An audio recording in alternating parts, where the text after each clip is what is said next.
नमस्कार दोस्तों, मैं पुलकित मोहन सिंगला। स्वागत है आपका हमारे चैनल में। दोस्तों, बहुत लोग सवाल करते हैं कि क्या खाली ध्यान के माध्यम से हम मोक्ष को प्राप्त कर सकते हैं? बहुत लोग ये सोचते हैं कि हम अपने दैनिक कार्यों में जीवन में यापन करते रहें, साथ में हम ध्यान का सहारा ले लें और मेडिटेशन से हम मोक्ष तक की सीढ़ी को प्राप्त कर लें। और बहुत से लोग ये भी सोचते हैं कि हम जो गृहस्थ जीवन है उसको त्याग दें, ब्रह्मचारी बन जाएँ, सांसारिक मोह-माया को छोड़ दें, चीज़ों को छोड़ दें, आसक्तियों को छोड़ दें, भौतिक चीज़ों का रसपान करना छोड़ दें और तब हम ध्यान करें और तब हम मोक्ष को प्राप्त कर लेंगे। दोस्तों, दोनों ही अवस्थाएँ पूर्ण तरह सही भी हैं और पूर्णतः गलत भी हैं। मोक्ष की अवस्था, सबसे पहली बात, मोक्ष क्या है? मुक्ति, यानी कि हर चीज़ से मुक्त हो जाना, फ्री हो जाना, जिसके अंदर सबसे ज़्यादा इम्पोर्टेंट है माया से फ्री होना। हम भगवान को, श्री कृष्ण जी को क्या कहते हैं? मायापति। यानी कि जो ये पूरा इल्यूज़न क्रिएट हुआ है, जो माया है, जिसने हमें जकड़ रखा है, जो इंद्रियों के वशीभूत हम हुए हुए हैं, उस सब के जो कंट्रोलर हैं, जिनको ये चीज़ें व्याप नहीं सकती, वो हैं भगवान। पर हम सब आत्माएँ जो फ़िलहाल इस मनुष्य शरीर में हैं, हम उस माया के अधीन हैं। वो माया इतनी ज़्यादा ठगनी है कि हम उससे पार नहीं पा सकते।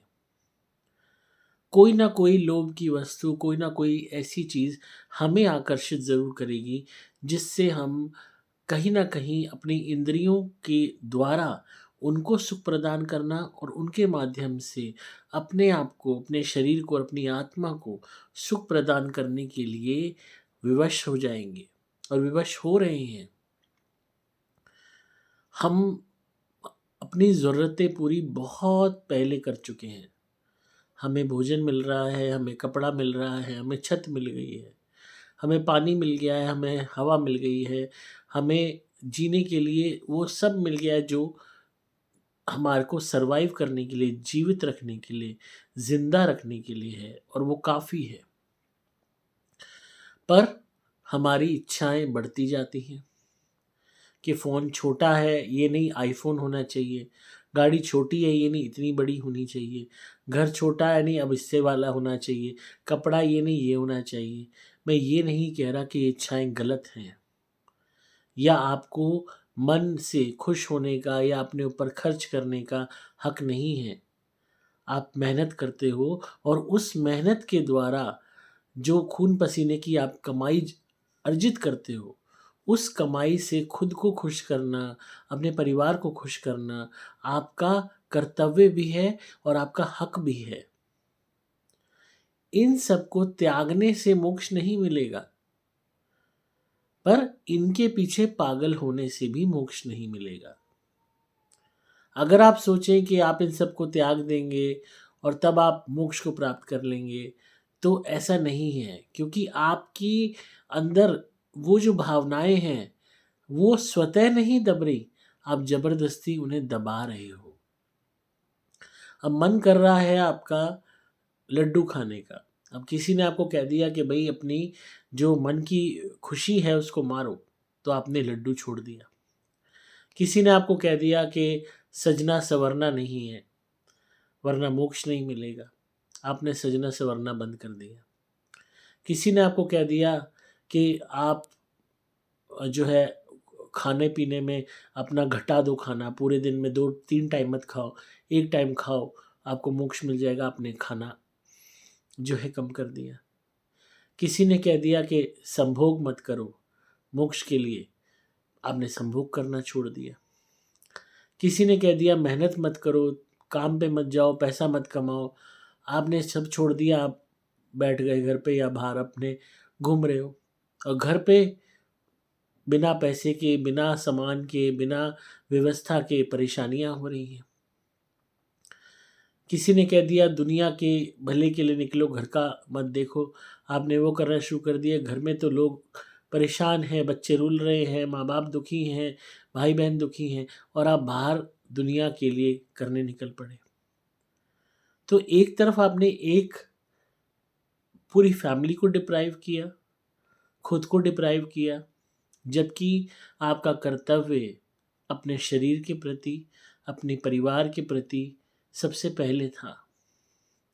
अब आपने अपने आप को सप्रेस कर लिया कि मुझे ये नहीं खाना, या मुझे संभोग नहीं करना, या मुझे ये कार्य नहीं करना, पर आपके अंदर वो अर्ज, वो इच्छा बार बार उत्पन्न हो रही है, आपको वो तड़पा रही है, आपके सर में दर्द हो रहा है, आप परेशान हो रहे हैं, पर आप अपने आप को हर हालत में दबा रहे हैं।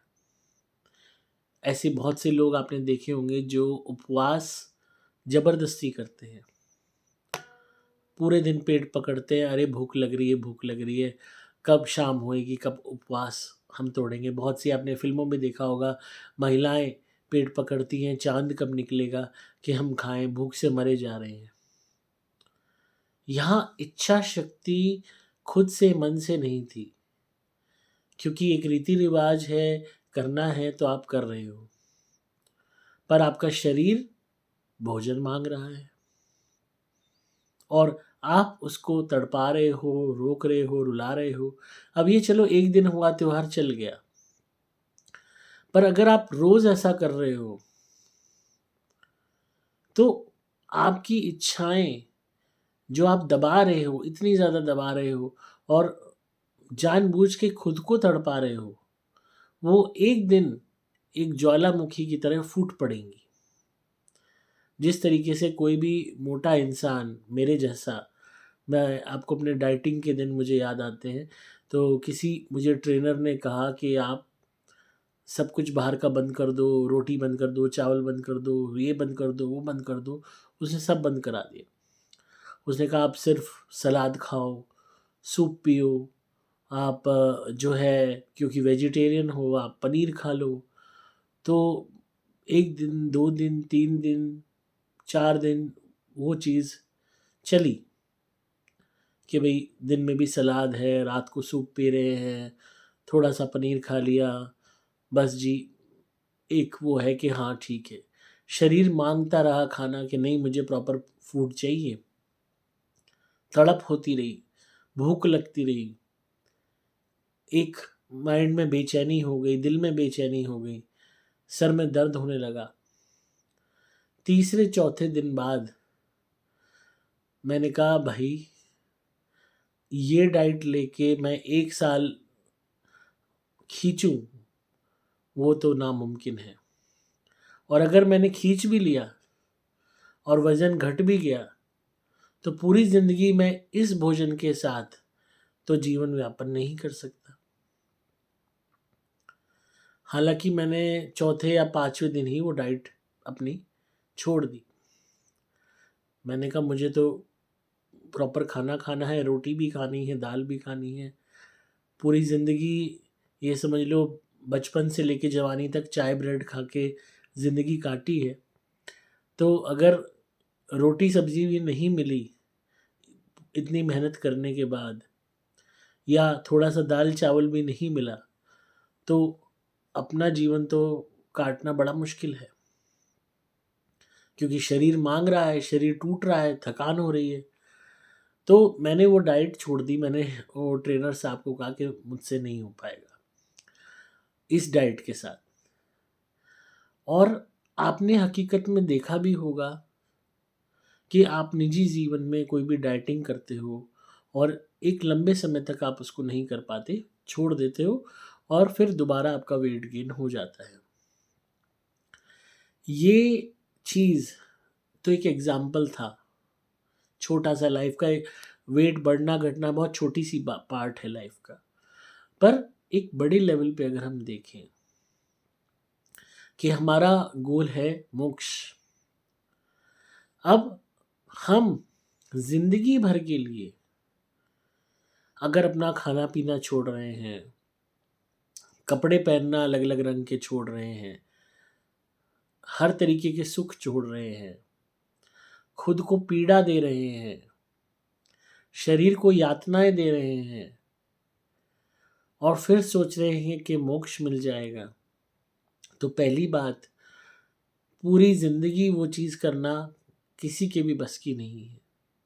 और अगर कर भी ली तो भी जो आपने इतनी सप्रेशन करी, इतना मन को दबाया, आत्मा को सप्रेस किया, अपनी इच्छाओं को दबाया, और उन दबी हुई इच्छाओं के साथ जब आप मरोगे, क्योंकि मरते वक्त आपके मन में वो इच्छाएं रहेंगी जिनको आपने इतनी बुरी तरह बेदर्दी से दबाया, तब ऑटोमेटिकली आप मोक्ष के उस घेरे से बाहर निकल जाओगे और पुनः शरीर को प्राप्त करने के लिए आगे बढ़ जाओगे। वो कौन सा शरीर होगा, मानव होगा, पशु होगा, ये आपके कर्मों पर निर्भर करता है। इसी तरीके से साथ में अगर चाहे आप ध्यान भी ऐड कर दो, कि आप मेडिटेशन भी कर रहे हो और सप्रेशन भी कर रहे हो, तब भी स्थिति यही रहेगी। अगर आप उस मेडिटेशन को करने के बाद भी अपनी इच्छाओं को लेके व्याकुल रहते हो, परेशान रहते हो, बहुत लोग कहते हैं भाई मुझे तो फील नहीं होता, मुझे तो भूख नहीं लगती, मैं तो इन सबसे ऊपर उठ गया, ये है वो है। पर उनका अंतर मन जानता है वो कितने उठे हैं, कितने नहीं। वो जब अकेले होते होंगे या रात को सोते होंगे या किसी को भी कोई भी आहार लेते देखते होंगे या उनकी ज़िंदगी में उस खुशी को, प्यार को देखते होंगे, और अगर उनके मन में एक लम्हे के लिए भी वो भाव आ रहा है कि काश हमें भी वो सुख मिल रहा होता, तो यकीन मानिए आप मोक्ष से कोसों दूर हैं। ये बिल्कुल भी आसान नहीं है कि आप माया को काबू कर लें, सभी इंद्रियों को काबू कर लें और अपने अंदर ऐसी आसक्ति पैदा करें कि आपको कुछ भी महसूस नहीं होता। आप किसी को प्यार करते देखें, आपको कुछ महसूस नहीं होता। आप किसी को अच्छा भोजन खाते देखें, आपको कुछ महसूस नहीं होता। आप किसी के धन ऐश्वर्य को देखें, आपको कुछ महसूस नहीं होता। ऐसा नामुमकिन है। हाँ, अगर ऐसा कोई हो तो बहुत बड़ी बात है, वो बहुत ही उच्च आत्मा होगी। पर तब भी अगर अंत समय में आपके मन में कोई मलाल रह गया कि मैंने अपनी ज़िंदगी निकाल दी, उन सभी चीज़ों को ठुकरा दिया या उनका भोग नहीं करा जो मैं कर सकता था या कर सकती थी, तो वो एक मलाल ही मोक्ष को आपसे दूर ले जाएगा। अब बहुत लोग पूछते हैं कि हम गृहस्थ जीवन में रहें, सभी कार्य करें, सभी कर्म करें और साथ में ध्यान कर लें, तो क्या उससे मोक्ष मिल जाएगा? तो उसका जवाब भी है नहीं। आप रोजमर्रा में अनगिनत कार्य करते हो, रोज सुबह से लेकर शाम तक आपका दिन हो जाता है, रात को घर आते हो, सोचो बैठ के आज आपने कितने अच्छे कर्म किए हैं और कितने बुरे कर्म किए हैं, किसको गाली दी है, किसको क्या कहा है, किससे बदतमीजी की है, किससे झगड़ा करके आ रहे हो, किससे मारपीट करके आ रहे हो, किसको धोखा दे के आ रहे हो, किसके को चीट करके आ रहे हो, किसको बेवकूफ़ बना के आ रहे हो, हर चीज़ सच्ची ईमानदारी से। यहाँ आपको किसी को बताना तो नहीं है ना, सिवाय खुद को बताना है। तो उसका आत्मचिंतन कीजिए रात को जब आप अपने बेड पे होते हैं, और अगर आप उसको नोट करना शुरू करेंगे और अपने साल भर का खाका नोट करेंगे, तो एक साल में ही आप हज़ारों लाखों बुरे कर्म नोट डाउन कर पाएँगे। तो वो जब आप वो नोट डाउन कर लें, तो उन कर्मों की जो रिपरकशन है, जो सज़ा है, जो आपने भुगतनी है, वो ऑटोमेटिकली आप समझ जाइए उसमें आपको मोक्ष तो मिलने नहीं वाला। आप अच्छे कर्म भी नोट कीजिए। अब आप कहोगे कि अच्छे कर्म से हमें सुख चाहिए, तो जो सुख है, जो ऐश्वर्य है, वो भी मोक्ष के दायरे में नहीं आता, मोक्ष से अलग है वो चीज़। आपने अच्छे कर्म किए, आपने किसी भूखे को खाना खिलाया, आपने किसी जानवर की सेवा की, आपने किसी की मदद करी, अच्छे कर्म अर्जित हुए, उसके बदले में आपको ऐश्वर्य मिल रहा है, सुख मिल रहा है, आकस्मिक धन मिल रहा है, आपके कार्य बन रहे हैं, वो चीज़ अलग वे में आपको बेनिफिट देगी। उसका मोक्ष से लेना देना नहीं है। आप अच्छा कर रहे हैं, अच्छा आता रहेगा, बुरा कर रहे हैं, बुरा आता रहेगा। जो दे रहे हैं वो लौट के आता रहेगा। अब उसमें आप ध्यान भी कर रहे हैं तो ध्यान चाहे कर्महीन होकर ध्यान करें या कर्म फल में लिप्त होकर ध्यान करें, ध्यान सिर्फ आपको उस ईश्वर से जोड़ता है, कुदरत से जोड़ता है, अध्यात्म से जोड़ता है, आपकी अपने शरीर से, आत्मा से, आपके अपने आप से पहचान होने लगती है, आपकी इंट्यूशन बढ़ने लगती है, क्या होने वाला है पता लगने लगता है, जिसे हम तीसरी आंख भी कहते हैं। पर वो मोक्ष की गारंटी नहीं है। ऐसे तो जो लोग योग करते हैं, ध्यान लगाते हैं, अगर वो निजी जीवन में कोई भी बंदा कोई भी पाप कर रहा है, किसी को मार के आ रहा है, किसी के साथ अधर्म कर रहा है और रोज़ 1 घंटा ध्यान लगा रहा है, तो उसको तो मोक्ष मिल गया, तो उसके द्वारा किए हुए बुरे कर्म को कौन भरेगा? जब कर्म आपकी आत्मा से हुआ है, जिसमें आपके शरीर की इन्वॉल्वमेंट हुई है, तो भुगतेगा कौन? आपकी आत्मा और आपका वो शरीर। अगर इसी जीवन में भोगा तो यही शरीर उस चीज़ को भोगेगा और इनडायरेक्टली शरीर, डायरेक्टली आपकी आत्मा। और अगर इस जीवन में नहीं भोग पाए तो शरीर भले ही दूसरा हो, पर आत्मा तो वही होगी, भोगेगी तो वो सही। तो मोक्ष जो अवस्था है कि हम माया से भी परे हो जाएं, हम पूरी तरह मुक्त हो जाएं, हर बंधन से मुक्त हो जाएं, वो अवस्था बहुत रेयर है। शायद ही कोई बिरला वहां तक पहुंचता होगा, क्योंकि माया इतनी प्रबल है ईश्वर की कि हम कर्म करे बगैर नहीं रह सकते। जो मनुष्य कहता है कि मैं बिल्कुल कर्म नहीं कर रहा, उससे भी जाने जाने में कर्म हो जाते हैं। क्योंकि आप क्या बोलोगे कि मैं कहीं जा नहीं रहा, कोई काम नहीं कर रहा, किसी को कुछ कह नहीं रहा, मैं कर्म नहीं कर रहा। अब वो इंसान सो रहा है बिस्तर पे, वो उठा नींदों में, उसको पेशाब लगी, पेशाब करने के लिए उठा, जब चलने लगा तो नींदों में इतना था कि उसके पैर के नीचे एक चींटी चल रही थी, उसने नहीं देखा, वो चढ़ के चला गया पेशाब करने। उसकी चप्पल से वो चींटी उसके वजन से दब के वहीं पे पिचक गई और मर गई। तो कर्म ना करते हुए उससे एक कर्म हो गया जो कि नेगेटिव है, पाप है। अब हम अपने घर में चूहे आ जाते हैं, छिपकलियाँ आ जाती हैं, कान खजूरे आ जाते हैं, कॉकरोच आ जाते हैं, इनको मारते हैं ना, अपने सर्वाइवल के लिए मारते हैं ताकि हमें कोई बीमारी ना हो। तो ईश्वर ने विधान ही ऐसा बनाया है, जकड़ा ही ऐसा है हमें कर्मों में कि हम ना चाहते हुए भी कर्म करने पे मजबूर हैं। अब कोई आपको गाली दे रहा है, एक बारी देगा, 2 बारी देगा, फिर उसके बाद वो आपकी माँ को दे रहा है, बाप को दे रहा है, बहन को दे रहा है, भाई को दे रहा है। आप बर्दाश्त करते जाओगे, करते जाओगे, करते जाओगे, चाहे कितने बड़े संत हों आप। जब वो बर्दाश्त आपसे बाहर हो जाएगी, भले ही आप उस पे हाथ ना उठाओ, पर पलट के आप उसे कुछ ना कुछ तो बोलोगे। ऑटोमेटिकली इंद्रियां एक्टिवेट हुई, काम, क्रोध, मद, लोभ, मोह में आपके अंदर सबसे पहले जो कहते हैं ना क्रोध, जो एक सेकंड पार्ट है, वो एक्टिवेट होगा। मद भी होगा कि मेरी ये हैसियत थी, इसने मुझे ये कैसे कह दिया।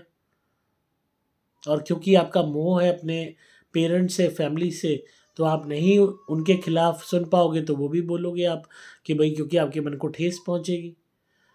तो हर हर अवस्था में किसी ना किसी में हम कोई ना कोई कर्म करने पे मजबूर हैं।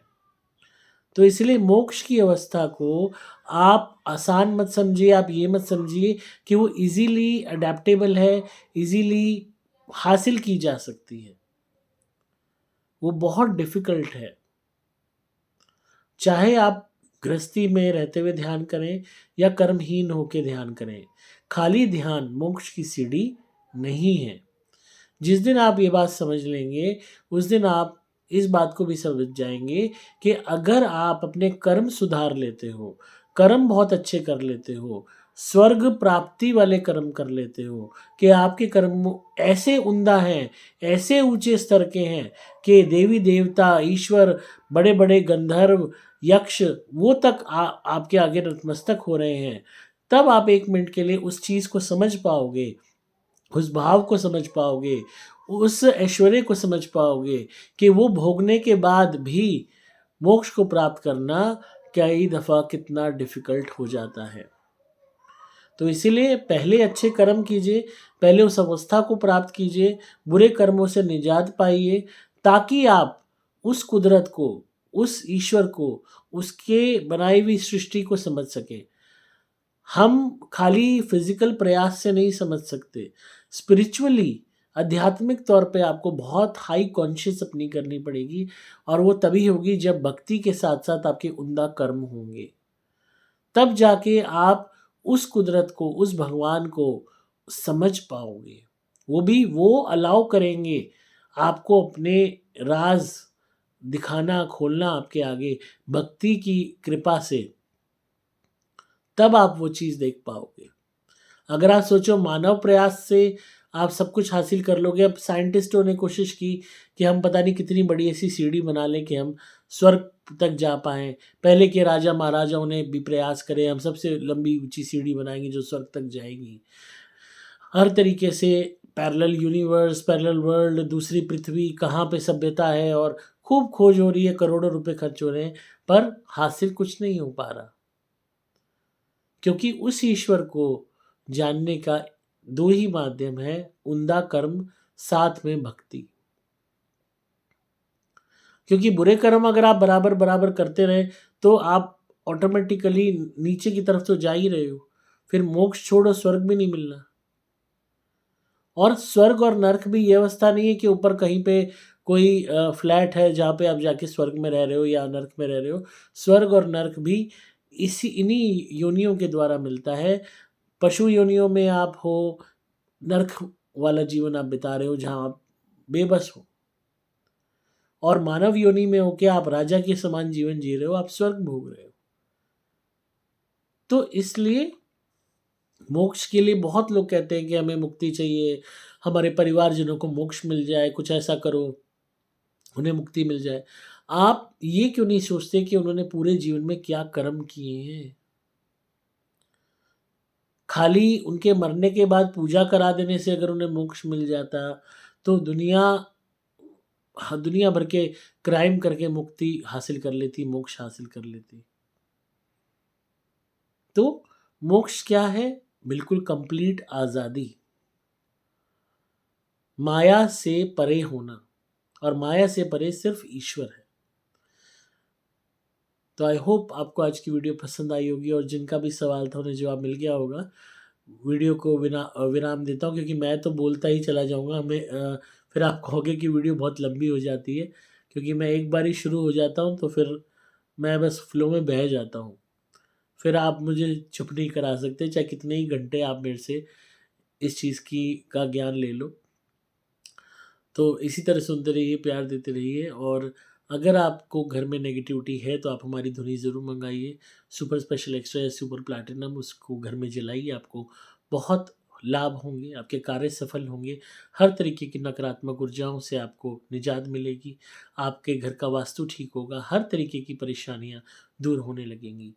और हमारे द्वारा दिया हुआ प्रोटेक्शन लॉकेट ज़रूर पहनिए, ये कभी ख़राब नहीं होता, पूरे जीवन आपकी रक्षा करेगा। अगेन दोबारा कहूँगा, ये कोई गंदा तावीज़ नहीं है जिसको बदलवाना पड़े। एक बारी आप हमारा लॉकेट पहन लेंगे तो ये ज़िंदगी भर के लिए होगा। अगर आपकी आयु 100 साल है तो 100 साल तक आपके लिए ये कार्य करता रहेगा।